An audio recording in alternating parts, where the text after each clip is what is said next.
Hey guys, tonight we're slipping into the quiet, misty dawn of Edo-Era Japan, where the city's heartbeat wasn't drums or bells, it was the soft, rhythmic swish-swish of straw brooms on dirt roads.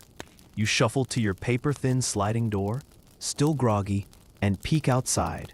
The street sweepers are already at work, their movements precise, almost meditative. They've been up since before the first crows cawed, clearing the way for merchants, samurai, and the occasional hungover festival goer. Now you might think, how hard could sweeping be? But let me tell you, if you were plopped into Edo and handed a broom, you'd last about 3 minutes before collapsing in a heap of blisters and existential dread. These folks didn't just push dirt around. They maintained the fragile order of a city with over 1 million people and 0 garbage trucks. So before you get comfortable, take a moment to like the video and subscribe, but only if you genuinely enjoy what I do here. And hey, drop a comment with where you're listening from and what time it is. I'm always curious who's drifting off in Tokyo at midnight or New York at 3 a.m. Now, dim the lights, maybe turn on a fan for that soft background hum, and let's ease into tonight's journey together. The air smells like damp earth and last night's roasted sweet potatoes. The sweepers move in loose lines, their brooms whispering against the packed earth. They're not just cleaning, they're orchestrating. The first rule of Edo street sweeping: never disrupt the mud. Too much force and you'll kick up dust that'll settle right back where it started. Too little and the trash wins. It's a Goldilocks situation, and these folks have it down to a science. Historians still argue whether Edo was actually cleaner than European cities at the time. Looking at you, London, with your chamber pots dumped out windows. But one thing's for sure, the Japanese had a system. A quirky tidbit? Some sweepers were known to hum while they worked. Not songs, just monotone drones, like human white noise machines. Imagine trying to nap while a guy outside your window goes, for 6 straight hours. The broom in your hands feels heavier than expected. This isn't some flimsy modern yard tool. Edo-era street sweepers used hoki, brooms made from bundles of kaya grass or bamboo twigs, tightly bound with palm fiber. The design was deceptively clever, stiff enough to scrape up stubborn debris, yet flexible enough to glide over uneven terrain without snapping. You try a few experimental sweeps and immediately send a pebble ricocheting into a sleeping dog's ear. It yelps and glares at you. Lesson 1. Sweeping requires finesse, not brute force. As dawn's gray light strengthens, you notice the sweeper's tools vary slightly. Some have broader heads for open squares, others narrow ones for alleyways. The real artisans use tawashi, stiff bristled brushes made from palm fibers, to scrub stubborn stains from stone steps. A master sweeper could tell which neighborhood a broom came from just by examining its wear patterns. Kyoto brooms, you learn, had longer handles to accommodate the city's wider avenues, while Edo versions were shorter for tight corners. Here's a mainstream fact.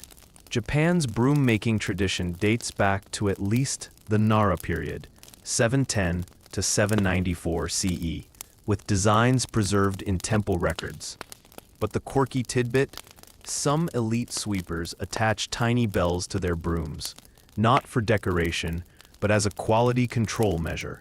If the rhythmic jingling stopped, it meant the sweeper had paused their work. Historians still argue whether this was about accountability or just Edo-era ASMR. You're starting to appreciate the subtle physics at play. The way a properly angled stroke sends rice husks skittering in a satisfying arc, while misjudging the angle leaves them clinging stubbornly to the broom's underside. One elderly sweeper demonstrates the dragon's tail technique, a flick of the wrist that sends debris flying precisely into the collection basket. When you try it, you mostly just fling dirt onto your own sandals. As you settle into the rhythm of sweeping, you begin noticing subtle distinctions in the workers around you. Not all sweepers are created equal in Edo's rigid social hierarchy. The most prestigious wear indigo-dyed hanten jackets with discreet crests. They're employed by daimyo estates to maintain the pristine approaches to samurai mansions. Their brooms never touch anything more vulgar than cherry blossom petals or the occasional fallen pine needle. Then there are the tea house sweepers, artists of discretion who clean in near silence during the daytime lull between geisha entertainments. Their secret, dampened broom heads that mute the swish against wooden walkways. You watch one pause to pluck a stray hairpin from the grooves between floorboards, probably lost during last night's ozashiki games, and tuck it discreetly into his sleeve. Finders keepers in this economy. The municipal workers are the true grinders, tackling public spaces with a no-nonsense efficiency. They operate in teams, one sweeper followed by a water sprinkler who keeps dust at bay. Their uniforms are patched but sturdy, and you notice several wear tabi socks with reinforced toes from constant kneeling to pick up debris. Historians still argue whether street cleaning was considered honorable work or menial labor. A mainstream fact, the Tokugawa shogunate actually mandated regular street cleaning after the Great Meireki Fire of 1657. But here's the quirky tidbit. Some Buddhist temples employed purification sweepers who chanted sutras while working, believing each stroke of the broom cleared spiritual pollution as well as physical dirt. Your arms are burning from the unaccustomed motion when a veteran sweeper takes pity on you. He demonstrates how to distribute weight evenly by imagining you're pushing a reluctant turtle. Slow, steady pressure rather than frantic strokes. When you finally achieve a decent rhythm, he nods approvingly and murmurs, "Now you're making music." And strangely, you are. The alternating pattern of your broom and his creates a drowsy, syncopated lullaby against the waking city's canvas. As your broom glides across the uneven earth, you start to notice something unexpected. The sweepers aren't just cleaning, they're composing. Each district has its own distinct rhythm, a sonic signature woven from hundreds of straw bristles, whispering against different surfaces. The merchant quarter near Nihonbashi sounds like light rain on tatami mats. Quick, staccato strokes as workers clear yesterday's fish scales and rice chaff before customers arrive. Move toward the samurai residences, and the tempo slows to a meditative swish. Swish. With longer pauses between strokes. You're sweeping near a row of tenement houses when an elderly woman slides open her shutter and nods approvingly at your rhythm.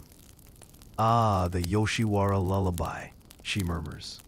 It turns out the Pleasure District's sweepers deliberately used slower, overlapping strokes in early morning. Not just to clean, but to help courtesans and exhausted clients drift back to sleep.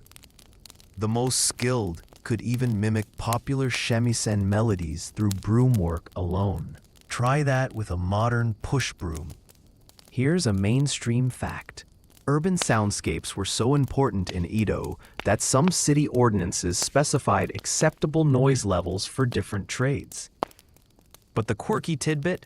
Certain intersections became famous for their broom harmonies, where sweepers from crossing streets would unconsciously synchronize their rhythms. Historians still argue whether this was coordinated or simply emergent musicality, the 17th century equivalent of strangers spontaneously dancing together. Your sweeping partner demonstrates how to alter sound by changing angles.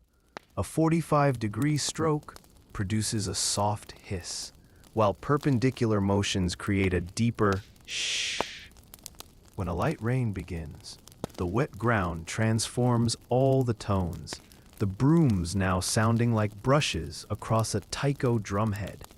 Somewhere in the distance, a shopkeeper begins unpacking ceramics, their clinks and chimes weaving into the sweeping rhythms.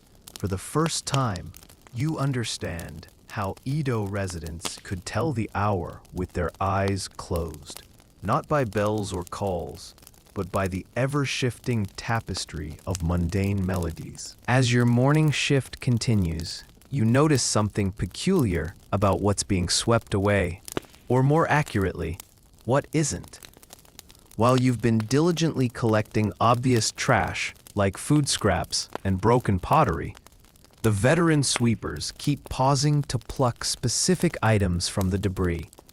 One pockets a slightly chipped comb, another salvages a length of frayed silk cord. You watch as a grizzled old-timer carefully extracts 3 perfectly straight pine needles from the gutter and tucks them into his waistband like precious artifacts. Curiosity gets the better of you. "Are we allowed to keep things?" you whisper to your sweeping partner. He chuckles and opens his sleeve to reveal a miniature treasure trove. A brass button, a sliver of fragrant sandalwood, even a tiny porcelain Netsuke frog missing one leg. "The rule is simple," he murmurs. "If it's clearly lost, it's clearly found." Turns out street sweepers operated under an unofficial finders keepers policy.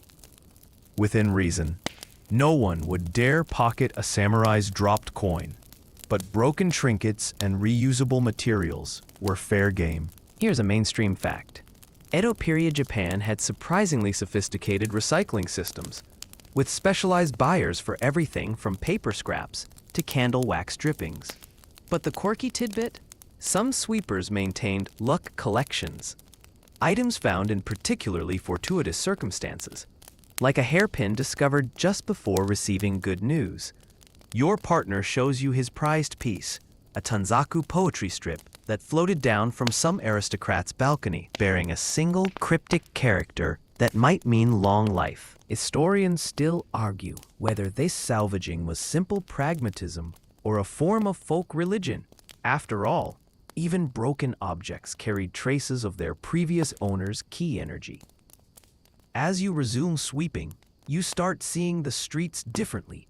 That cracked teacup, half buried in dirt, someone's bad luck, is about to become your new sake cup. That torn page of calligraphy?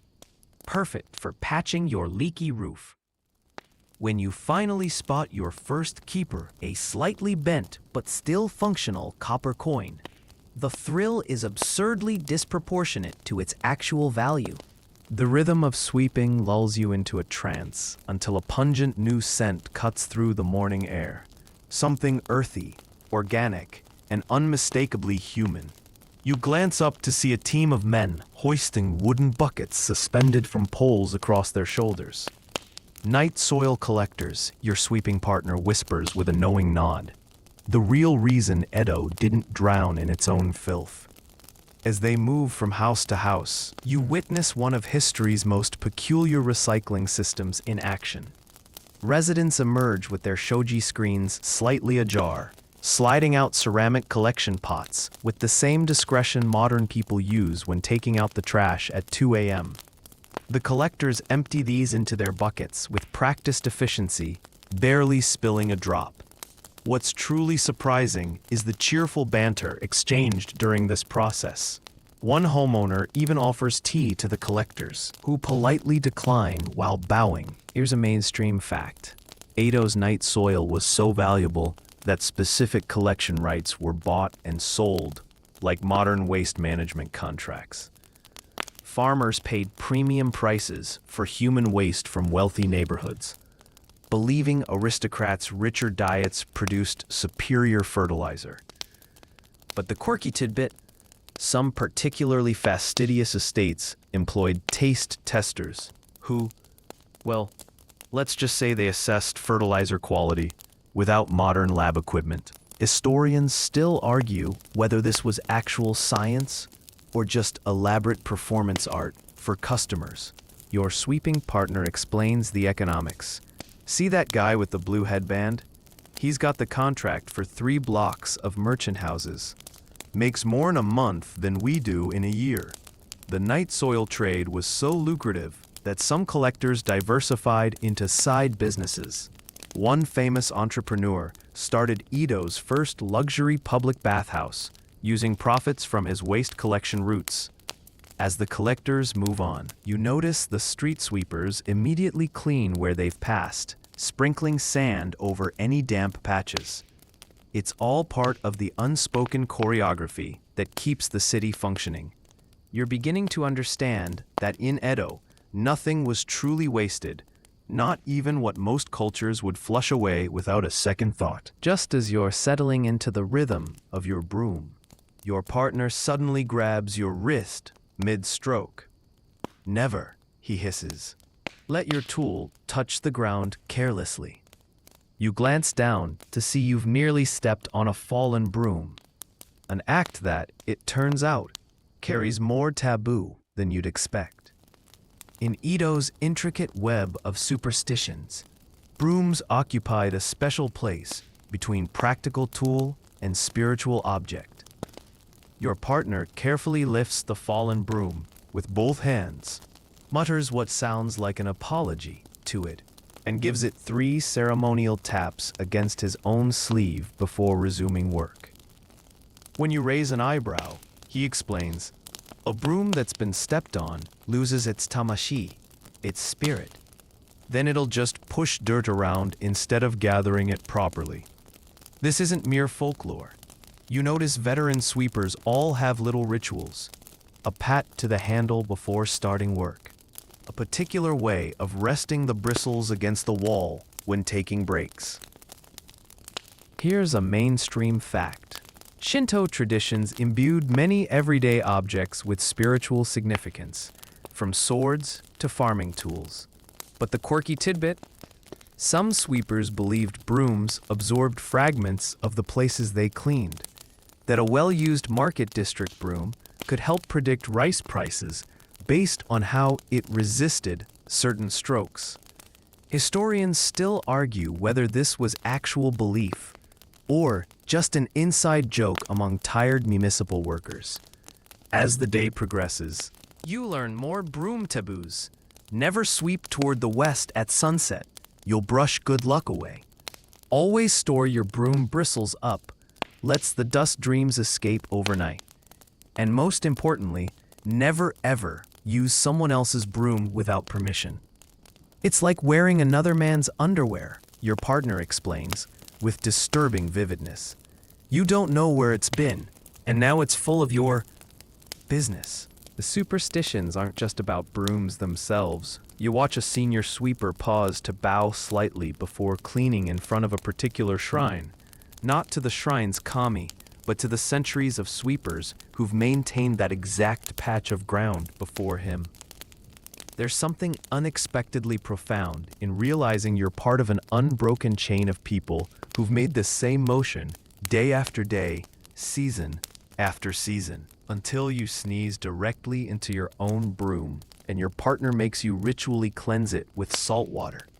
Some traditions are more flexible than others. The rhythm of your broom falters as you turn a corner and nearly trip over a tangle of colorful paper streamers. Ah, your partner sighs. Festival aftermath. The entire street looks like a rainbow exploded.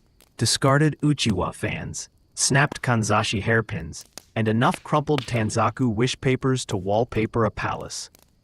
Last night's Tanabata celebrations have left the sweepers with their annual nightmare, cleaning up while hungover townspeople still stumble home singing off key. A grizzled supervisor barks orders as teams deploy with specialized tools.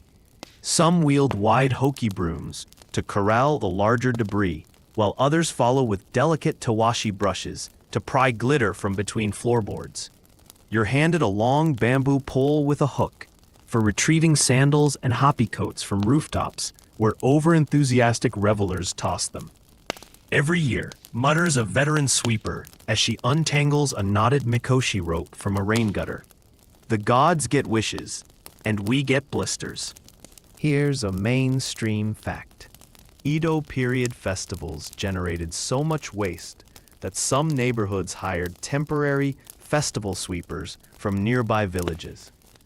But the quirky tidbit, the most coveted cleanup assignment, was the Yoshiwara Pleasure District, after its famous Night of 10,000 Lanterns. Not because it was easy, but because drunk customers dropped enough loose change to triple a sweeper's wages. Historians still argue whether the district's legendary cleanliness stemmed from civic pride or simple profit motive. As you work, you notice something peculiar. Experienced sweepers aren't just removing debris, they're curating it. One collects particularly poetic tanzaku fragments to resell to papermakers. Another carefully folds damaged festival banners into emergency rain hoods. Your partner shows you his prize, a slightly wine-stained but still functional folding fan, which he demonstrates can also serve as a back scratcher, fly swatter, and makeshift dustpan in a pinch. The real challenge comes when you uncover a still smoldering Senko incense stick buried in paper confetti. Your partner reacts with the calm of someone who's done this before, sprinkling it with sand from his pouch while muttering, "Seventh fire this month." It's a reminder that beneath the festival's glittering surface, these sweepers are Edo's unsung firefighters too. As the morning wears on, the street gradually returns to its normal state, though you'll keep finding stray bits of gold leaf in unexpected places for weeks. The ground suddenly trembles beneath your feet, just slightly, but enough to send your broom clattering to the stones. Around you, veteran sweepers don't even pause their rhythm. Just the namazu stirring, your partner says casually, as if discussing the weather. You soon learn Edo's most peculiar folk explanation for earthquakes: giant underground catfish, namazu, whose thrashing supposedly caused the tremors. But here's the twist. Some believed lazy street sweepers made the earthquakes worse. Think about it. Your partner explains while righting a toppled trash basket. If we don't keep the streets clean, the namazu smell the rotting food and get restless. He's joking, probably, but you notice the sweeping intensifies after each tremor, as if the workers are trying to calm the earth itself. A particularly superstitious old-timer even starts singing a lullaby to his broom, some regional ditty about sleepy catfish that your partner refuses to translate due to offensive lyrics about the shogun's grandmother. Here's a mainstream fact. Japan's first seismograph was invented in 132 CE, but Edo period commoners still relied on folk explanations. The quirky tidbit? After major quakes, some sweepers would carve catfish shapes into their broom handles as protective charms. Historians still argue whether this was genuine belief or just dark humor to cope with constant tremors. As you resume sweeping, you notice the veterans have tricks for quake-proofing their work. They pile debris in wide, shallow baskets instead of tall piles, and always position their water buckets where they can't tip over. One sweeper shows you his earthquake knot, a special way of tying back his sleeves that lets him drop everything and cover his head in seconds. "Lost 3 good brooms before I learned this," he admits. The tremors fade, but the conversation continues. You learn that major earthquakes actually created job opportunities for sweepers. After the 1855 on-site quake, teams were hired to carefully sift through rubble for salvageable items. Some reportedly found entire fortunes in toppled merchant houses. Though your partner claims those stories are 10% truth, 90% sake-fueled boasting. Still, you find yourself sweeping extra thoroughly for the rest of the shift, just in case the namazu are watching. The scent of burning pine snaps you to attention, not the cozy aroma of a hearth, but the sharp, warning tang of a neighborhood watch fire. Your sweeping partner immediately drops into a crouch, assessing wind direction. "North block," he mutters, and to your surprise, the entire street sweeping crew transitions seamlessly into emergency roles. Brooms become fire beaters, water buckets transform into makeshift pumps, and within moments you're part of a human chain, passing containers from the nearest well. As you work, you realize Edo's sweepers were the city's first line of defense against its greatest terror, fire. They knew every alley's choke points, which roofs were safest to pull down as fire breaks, and crucially, where all the worthwhile loot was stored. That warehouse, your partner pants between bucket passes, pointing to a smoking structure, full of pickled plums, not worth dying for. The building next door, however, houses a sake merchant's premium stock, which explains why 3 sweepers are suddenly risking their lives to form a bucket brigade in that direction. Here's a mainstream fact. Edo's Great Mereki Fire of 1657 killed over 100,000 people and led to major urban reforms. But the quirky tidbit: some sweepers kept specially charred pieces of wood as good luck charms, believing fire that almost killed you granted protection from future blazes. Historians still argue whether this was magical thinking or just PTSD manifesting as superstition. When the crisis passes, thanks to favorable winds and the timely collapse of a cheaply built brothel, acting as an accidental fire break, you notice the sweepers immediately shift back to cleaning, but now with purpose. They're not just removing debris, they're cataloging. A chunk of half-burned ledger here could mean a merchant family needs debt forgiveness. A salvaged family altar there requires special handling. Your partner shows you how to sweep fire-ravaged areas in concentric circles, watching for hot spots, and, more importantly, for surviving valuables that might fall into the broom before official inspectors arrive. By sundown, your arms ache from both sweeping and firefighting, but there's satisfaction in seeing the neighborhood functional again. As you collapse onto a stoop, your partner hands you a smoke-blackened Kaseru pipe he found.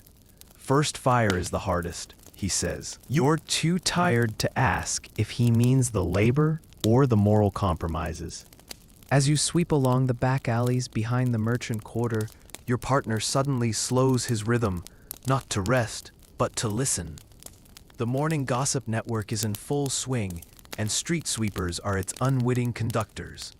From your vantage point near the ground, you catch whispered arguments through thin shoji screens, the clink of suspiciously heavy coins changing hands, and at least 3 separate renditions of "My neighbor is cheating at Go again." Your partner nods toward a tea house's rear window, where 2 samurai are having a heated discussion that involves a lot of sword-hilt gripping. "That one," he murmurs, "will be a duel by week's end." You quickly learn that sweepers were Edo's original information brokers. They knew which merchants watered down their sake, which wives slipped out at odd hours, and, most profitably, which officials were taking bribes. The trick was maintaining plausible deniability. "Never look up," your partner advises, as he pretends not to notice a shopkeeper hastily hiding contraband Dutch goods. "But always remember where they hide things." Your education in information gathering takes a practical turn when your partner demonstrates how to accidentally sweep debris toward a conversation you want to overhear. The crunch of gravel provides perfect cover for edging closer, and who's going to suspect the lowly sweeper? By midday, you've learned which fishmonger is secretly bankrupt, which apprentice is writing love letters to his master's daughter, and, most distressingly, exactly what the bathhouse attendants think of your backside. The power is intoxicating, until you realize the sweepers are probably gossiping about you too. As you pause to wipe sweat from your brow, your partner nudges you toward a weathered stone marker nearly hidden by weeds. "Oiji's Corner," he says with uncharacteristic reverence. The inscription is worn smooth, but you can just make out a broom symbol and dates placing it in the early 1700s. This, it turns out, is one of Edo's few physical memorials to a street sweeper. And not just any sweeper, but the legendary broom master who allegedly saved an entire neighborhood during the Great Kyoho famine. Over the next hour, between sweeping strokes, you piece together Oiji's story. During the terrible famine of 1732-33, when even the wealthy resorted to eating bark, this elderly sweeper had noticed something others missed: edible weeds sprouting in the exact spots where night soil collectors made their rounds. Using his encyclopedic knowledge of the city's waste routes, he mapped out a survival network of accidental gardens, teaching starving residents which back alleys and vacant lots might offer dandelions, wild onions, or, if they were very lucky, volunteer grains sprouted from spilled merchant shipments. Here's a mainstream fact. Japanese famine relief efforts often included public works projects to employ the hungry. But the quirky tidbit? Oiji reportedly invented emergency sweeping, techniques to gently harvest edible plants without damaging their roots, using modified brews with spaced-out bristles. Historians still argue whether he was a folk hero or just the first person to systematically apply peasant foraging knowledge to urban environments. Your partner shows you Oiji's signature move, the kind sweep, where you angle the broom to avoid uprooting small plants along walls. Old timers say he could spot a single edible sprout from 30 paces, he recounts while demonstrating. Of course, that might be exaggeration. The same stories claim he once swept an entire street with just 3 strokes during a windstorm. The memorial's base is covered in tiny offerings even today. A few grains of rice, a dried persimmon, once even a whole fish, which the cats enjoyed before anyone could stop them. As you resume work, you notice veteran sweepers still practice subtle variations of Oiji's techniques, leaving certain hardy plants to grow in drainage ditches or deliberately missing patches of clover near tenement houses. Whether tribute, tradition, or just practical ecology, it's a quiet legacy, written in bristle strokes and surviving greenery. When you later spot a group of street urchins nibbling on weeds from a supposedly clean alleyway, you suddenly understand what real urban survival looks like. The sound of metal on stone makes you glance up. A crew of workmen is tearing up a section of road to lay strange, snake-like iron tracks. Your sweeping partner sighs deeply. "The tetsudo," he mutters, using the new word for railroad with clear distaste. Around you, veteran sweepers pause to watch the construction, with expressions ranging from curiosity to quiet despair. These iron tracks represent more than progress. They herald the end of an era where straw brooms dictated the rhythm of the city. You notice the older sweepers instinctively adjust their patterns to accommodate the workmen, creating wider berths around the construction. There's no official order to do so. It's the unspoken courtesy of those who know their time is passing. A young laborer tosses a broken brick fragment carelessly onto your freshly swept area. Before you can react, your partner intercepts it with a deft broom flick, sending it neatly into a debris pile. "They'll learn," he says cryptically. Here's a mainstream fact. Tokyo's first railway opened in 1872, connecting Shimbashi to Yokohama. But the quirky tidbit? Some traditional sweepers initially tried to sweep the train tracks themselves, treating them like any other urban surface, until station masters intervened. Historians still argue whether this was stubbornness or performance art, a silent protest against mechanization. As you work near the construction zone, you observe the cultural collision in microcosm. Western-style pocket watches dangling next to traditional inro cases, boiled wool work gloves gripping bamboo broom handles. Your partner points out the last holdouts, sweepers who've refused offers to become sanitation engineers with the new municipal government. They say a metal shovel has no soul, he explains, while demonstrating how to sweep around the tracks. Sharp edges without damaging precious bristles. But me? I'm saving up for one of those steam-powered street cleaners. Heard they can do a week's work before breakfast. The afternoon sun glints off the newly laid rails as you sweep your final stretch. The tracks seem to pulse with latent energy, humming with futures your broom will never touch. That evening, you notice your partner lingering outside a shop window, displaying imported steel brooms. He doesn't go in, but he doesn't immediately walk away either. The once familiar streets feel different now. Fewer straw brooms, more wheeled carts. But here and there, you spot the holdouts. Old man Kobayashi still sweeps the approach to Sensoji Temple with the same kaya grass broom he's used since the Meiji Restoration. Its handle darkened by decades of palm oil and sweat. The three Watanabe sisters, all in their 70s now, maintain their family's contract, sweeping the alleyways behind the textile merchant's quarter. Though they've grudgingly replaced their traditional hoki with sturdier modern bristles, you find your original sweeping partner tending a stubborn patch near the riverbank where modern equipment can't reach. His movements are slower now, but no less precise. The secret, he whispers as you join him, is in the wrists and the waiting. He shows you how the old ways still have value. His straw broom can tease litter from between rocks, where metal tools would scratch the masonry, and his calloused fingers can pluck broken glass from the dirt without gloves. Here's a mainstream fact.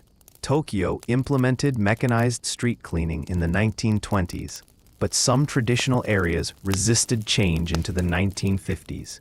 But the quirky tidbit: a few elderly sweepers became minor celebrities in early Japanese television, demonstrating lost techniques for curious viewers. Historians still argue whether this represented cultural preservation or just nostalgia for a vanishing world. As you work together one final time, your partner shares fragments of oral history that no official record preserves. How to predict rain by the way dust clings to broom straws. Which shopkeepers still leave out seasonal treats for their sweepers. The precise angle needed to sweep cherry blossoms without bruising the petals. These aren't just techniques. They're the dying embers of an entire philosophy of urban coexistence. When a group of schoolchildren passes, giggling at the old-fashioned broom, your partner performs a trick from his youth, a rapid series of strokes that sends a leaf dancing mid-air for a full 10 seconds. The children gasp and applaud. For a fleeting moment, the swish of straw against stone is once again the most magical sound in the city. The city hums around you. Cars, phones, the electric whir of street sweepers that require no human hands. But in this quiet alleyway, time folds in on itself. You run your fingers along a weathered wooden wall where generations of sweepers leaned their brooms during breaks, the grain worn smooth by countless shoulders. Somewhere beneath layers of asphalt and modernity, the ghostly rhythms of straw on stone still echo. Your old sweeping partner, now long retired, once told you that truly great sweepers didn't just clean streets, they listened to them. As you press your palm against the ground, you can almost feel it, the vibration of 1,000 long-gone brooms moving in unconscious unison, the whisper of forgotten footsteps from eras when walking was the primary way to know a city.